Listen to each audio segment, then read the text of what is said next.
Le 24 septembre 2015, sur le stationnement d'un immeuble à appartements à Charlottesville, en Virginie, une grosse dispute éclate entre deux couples de jumeaux. Le ton monte, la situation dégénère, au point que les jumeaux du premier couple sortent tous les deux une arme pour les pointer vers les deux autres.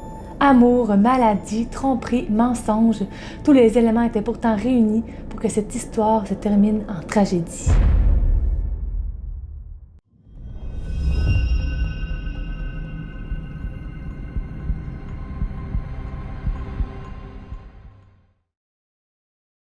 Bonjour tout le monde! Bienvenue sur notre chaîne Les Jumelles Mélie Mélo.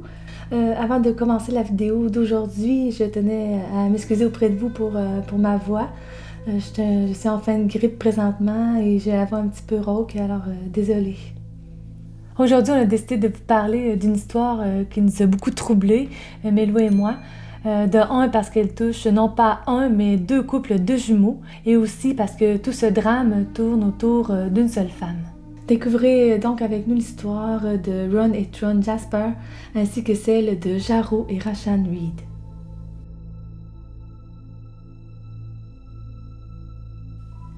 Ron et Tron Jasper naissent en 1986 à Louisa, en Virginie. Ils ont 3 grandes sœurs et auront aussi un petit frère.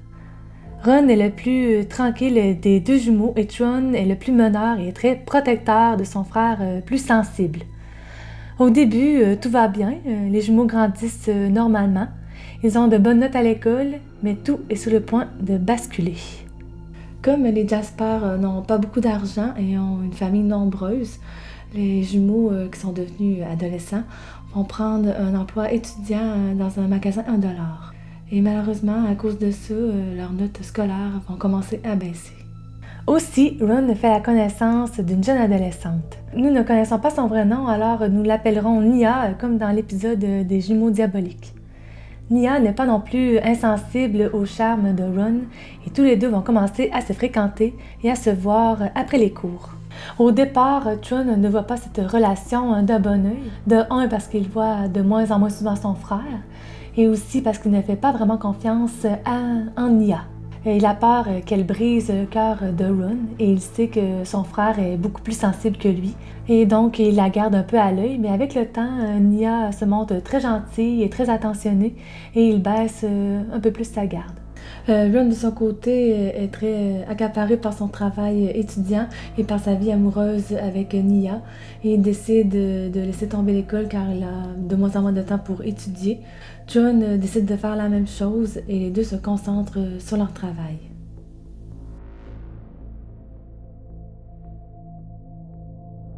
Ron décide de délaisser le magasin de $1 pour aller travailler dans une compagnie qui met en boîte et expédie du vin.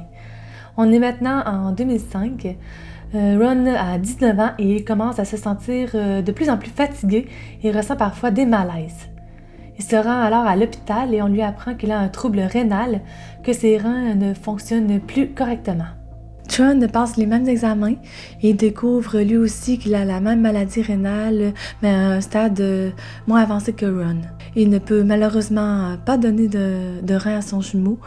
Et c'est vraiment un choc pour les deux jumeaux Jasper qui découvrent en même temps que s'ils n'ont pas de donneur, les deux risquent de mourir. Imaginez que vous avez 19 ans, vous pensez que vous avez la vie devant vous, vous avez des rêves, des ambitions, vous avez une copine pour Ron. Et là, tout d'un coup, votre vie vole en éclats. Vous pouvez dire du jour au lendemain que vous pouvez mourir s'il n'y a pas de donneur. Ça doit vraiment être une situation vraiment stressante et éprouvante pour tous les deux.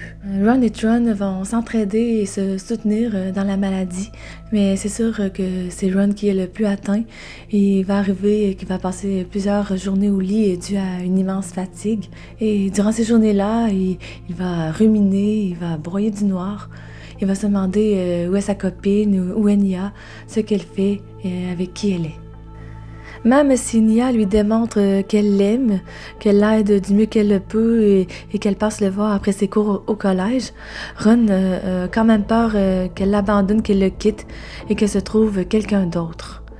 Donc, il se met souvent en colère contre elle si elle arrive en retard. Il la bombarde de questions et la harcèle de coups de téléphone et de textos. Nia n'en peut vraiment plus, elle décide de prendre ses distances, mais Ron continue de l'appeler et de lui écrire. Un soir, il va même jusqu'à crever ses pneus de voiture alors qu'elle est à un party chez des amis. Nia va le signaler à contre-cœur à la police et Ron sera avisé. Il va alors s'excuser auprès d'elle et ils vont finir par se remettre ensemble tous les deux. Et alors que tout semble bien aller avec sa copine, Ron reçoit malheureusement une autre mauvaise nouvelle. Son cas ne s'améliore pas, sa santé se détériore et il doit se rendre à l'hôpital 3 fois par semaine pour de la dialyse. La dialyse, c'est un traitement qui sert à nettoyer le sang puisque les reins ne font pas le boulot et chaque traitement dure en moyenne 4 heures. Et malgré tout ça, Nia va rester auprès de lui, elle va l'aider, elle va l'encourager et le lien entre Chun et Nia va se solidifier car maintenant Chun a une confiance totale en sa belle-sœur. Les choses vont continuer de bien aller pour les deux jumeaux car ils vont recevoir une excellente nouvelle, ils auront 2 donneurs. Ils se feront opérer tous les deux, l'opération sera un succès et ils vont enfin avoir la chance d'entrevoir un avenir meilleur. Dès leur sortie de l'hôpital, ils décident tous les 3, Ron, Chun et Nia, de déménager à Charlottesville à 30 km de là pour commencer une nouvelle vie. Ils sont heureux, ils sont vraiment très excités de ce nouveau départ. Nia se trouve même un nouvel emploi dans une compagnie de location de voitures et avec l'argent des prestations que reçoivent les jumeaux, ils peuvent s'offrir un très bel appartement. Mais vraiment peu de temps après avoir déménagé, le sort va continuer de s'acharner sur le pauvre Ron. Il va continuer à ressentir de la fatigue, en plus de ressentir des ulcères d'estomac assez sévères. Et on va lui apprendre que son corps rejette les nouveaux reins et son cauchemar va recommencer. Ron a vraiment peur, il craint que cette fois Nia en a vraiment assez de sa maladie et qu'elle finisse par partir et se trouver quelqu'un d'autre. Mais Nia reste à côté de lui et il donne tout son amour, son soutien et son temps.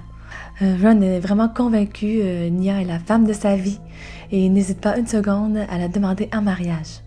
C'est le 14 avril 2014 que la cérémonie a lieu. Ron a alors 28 ans et Nia en a 26. C'est vraiment une belle journée, toute la famille est réunie et Chun est heureux pour son frère. Un après-midi de 2015, donc 1 an plus tard, Nia travaille toujours à la compagnie de location de voitures et fait la rencontre de Jarrell Reed. Le courant passe tout de suite entre les deux. Jarrell a le même âge qu'elle, il est en bonne forme physique et elle adore son sens de l'humour. Il faut dire qu'à ce moment-là, Jarrell apporte un peu de légèreté dans la vie de Nia, qui est comme un peu comme l'infirmière de son mari à la maison. Et le seul point vraiment qu'il existe entre Ron et Jarrell est le fait qu'ils ont tous les deux un jumeau identique. Car oui, Jarrell a aussi un jumeau identique qui s'appelle Rashan. Ils sont tous les deux très proches. Ils sont nés à Philadelphie, en Pennsylvanie. Ils sont déménagés très jeunes à Charlottesville. Les deux jumeaux ont fait de bonnes études et ils travaillent ensemble dans une compagnie qui imprime des designs sur des chandails. D'ailleurs, les deux jumeaux ont un rêve commun, celui de créer un jour leur propre design. Après avoir flirté un certain temps, Jarrell et Nia commencent donc une relation et se fréquentent plus sérieusement. Mais Nia n'est pas vraiment honnête avec Jarrell. Elle lui dit qu'elle est divorcée et qu'elle habite toujours avec son ex-mari. Jarrell va alors lui proposer de venir habiter avec lui et son frère, et Nia va accepter. Et pour faire passer ça du côté de Ron, elle ne sera pas non plus honnête, elle va lui dire qu'elle veut prendre une petite pause, qu'elle a besoin de temps pour elle, et qu'elle va simplement aller habiter chez une amie un certain temps. Ron est vraiment triste d'apprendre que Nia va lui laisser un certain temps, mais il comprend très bien la situation, il comprend que ça doit être difficile pour elle. Donc il accepte, il lui fait confiance, il est convaincu de toute façon que Nia va lui revenir. Elle a démontré sa fidélité d'ailleurs à plusieurs reprises, donc il fait totalement confiance. Mais du côté de Chun, ça va être un petit peu plus difficile, il va se mettre dans une grande colère, il va prendre ça comme une trahison, mais Ron va finir par le calmer et lui faire entendre raison. Malheureusement, quelques jours plus tard, ça va basculer. Il y a des rumeurs qui commencent à courir que Nia aurait été vue plusieurs fois avec un autre homme, un certain Jarrell Reed. Ron et Tron font alors rapidement leurs recherches sur les réseaux sociaux et trouvent facilement les profils de Jarreau et Rashaan Reed. Ils ne peuvent s'empêcher de se comparer à eux. Les jumeaux sont en santé, ils ont 26 ans comme Nia et sont en très bonne forme physique. Afin de valider les rumeurs, Ron va se rendre quelques fois sur les lieux de travail de Nia et un jour, il va bel et bien voir Jarreau et Nia ensemble, en train de parler, en train de discuter, en train de rire. Il va rentrer dans une grande colère, mais il ne fera rien. Il va rentrer chez lui simplement et va se mettre à texter Nia qu'il connaît la vérité. Nia va montrer les textos à Jarreau en disant que son ex-mari est furieux contre elle. Jarreau ne comprend pas trop pourquoi son ex-mari est furieux. Après tout, ils sont divorcés, elle peut bien faire ce qu'elle veut. Mais pour la rassurer, il lui dit qu'elle peut stationner sa voiture derrière l'immeuble. Comme ça, si jamais son ex-mari passe dans le coin, il ne verra pas son véhicule devant leur appartement.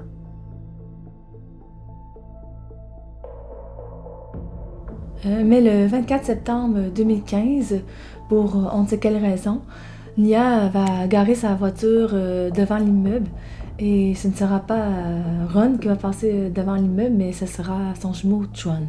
Il va tout de suite reconnaître la voiture de sa belle-sœur et d'ailleurs Jarreau est un peu plus loin sur le stationnement en train de réparer une voiture. John va ralentir et le regard des deux hommes vont se croiser. Ils vont se reconnaître immédiatement pour avoir vu des photos l'un de l'autre sur les réseaux sociaux. Jarreau, en voyant Tron, qu'il croit être Ron, panique.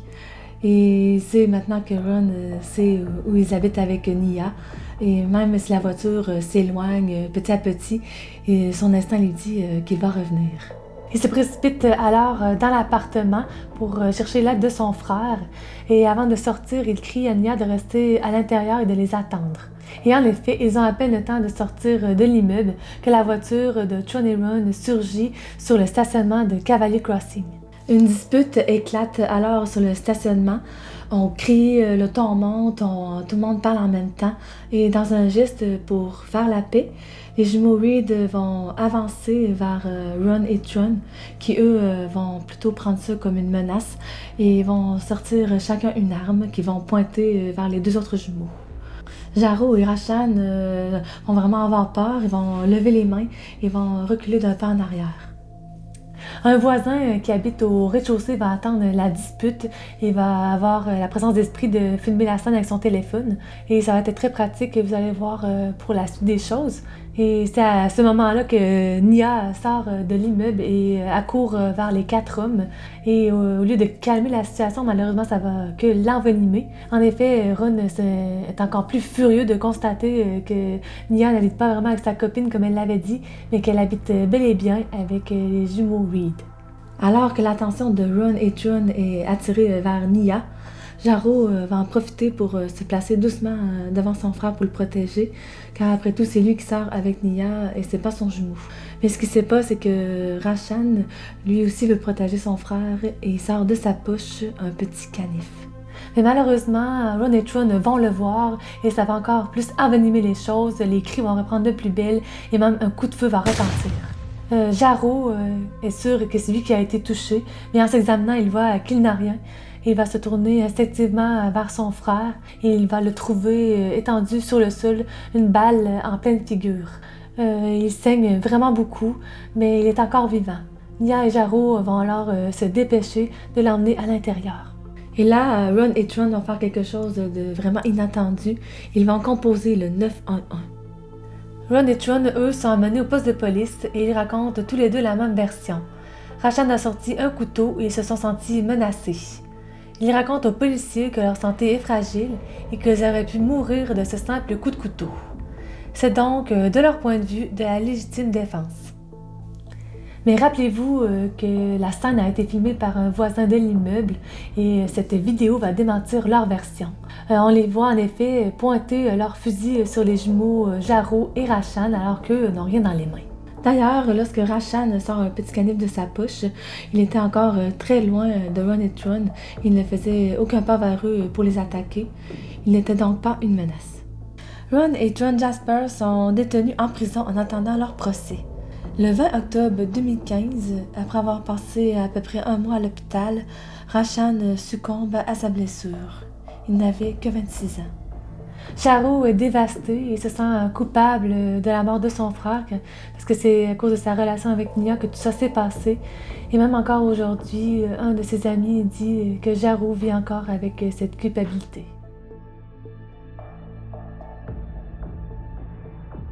En décembre 2015, 3 mois après les faits, John sera déclaré coupable d'avoir brandi une arme sur 2 personnes et fera 6 mois de prison.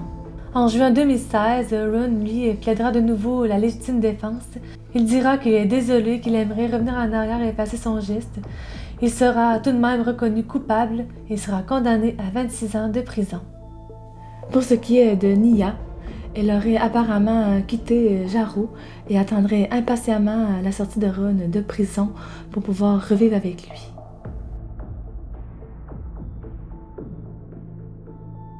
Nous avons beaucoup de peine pour Rashan, qui est une victime collatérale dans cette histoire, qui ne concernait en fait que Ron et Jarrod.